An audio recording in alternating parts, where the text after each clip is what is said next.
You say she was trying to kill the officer. No investigation has happened. Why are you so certain that your interpretation is the truth when an investigation hasn't even happened? Well, Jake, I'm watching the videos. Other people I'm talking to officers. I'm getting the facts. Everything that we've stated as the Department of Homeland Security in this administration has been factual. And I wish we would talk factually about what we see every day from these protesters, what they do, what they say, how they chant over and over, kill. A single question can sometimes cut through an entire political narrative, and that moment arrived when Homeland Security Secretary Kristi Noem was asked point-blank whether an ICE agent used a slur just seconds before a woman was shot and killed. Get out of the car! Whoa!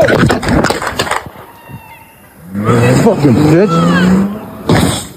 Is that Agent Ross's voice calling Renee Good a fucking bitch? I can't determine which one it is, but it could be, sir. In June of last year, Agent Ross had his arm pinned in the back window of a car as an undocumented immigrant who was a criminal drove away from a traffic stop. It dragged him about 100 yards. Here's what Vice President Vance said about the incident this week. That very ICE officer nearly had his life ended, dragged by a car 6 months ago, 33 stitches in his leg. So you think maybe he's a little bit sensitive about somebody ramming him with an automobile?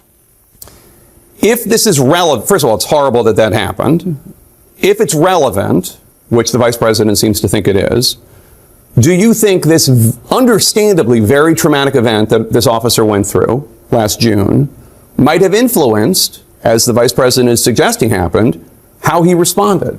Now, there's no indication to that, but the facts is that we've seen vehicles weaponized over 100 times in the last several months against our law enforcement officers. So they definitely know that the threat is real, that individuals who are trained by activists to go out and to impede their law enforcement operations will weaponize their vehicles and try to run them over and drag them and not stop. So they certainly go into these situations with that knowledge that that could happen, and that's what their training prepares them for.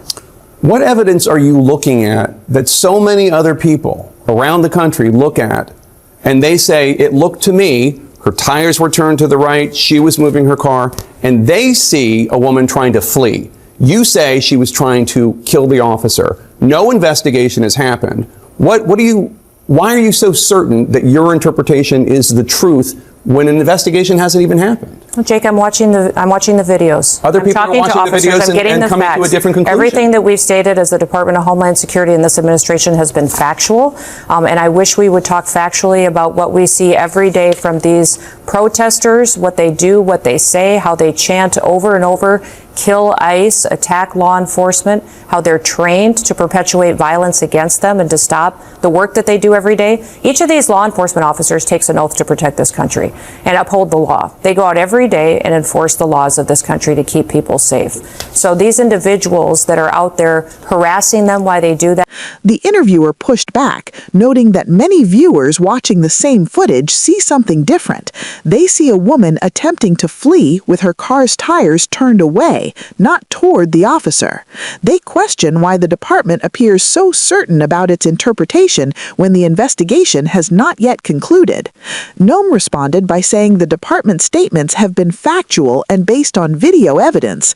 She broadened the argument, pointing to protests against ICE, threats toward officers, doxing of their identities, and chants calling for violence against law enforcement.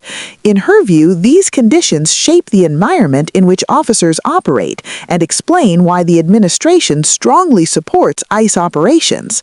What remains unresolved is the core issue, whether the use of deadly force met DHS policy standards, whether the language used by the officer reflects a loss of professional restraint, and whether public officials should speak with certainty before independent investigations are complete.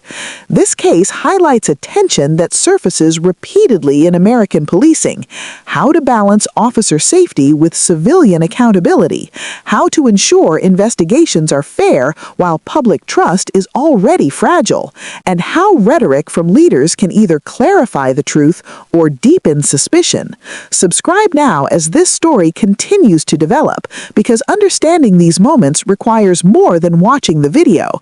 It requires examining policy, precedent, and the human cost on all sides.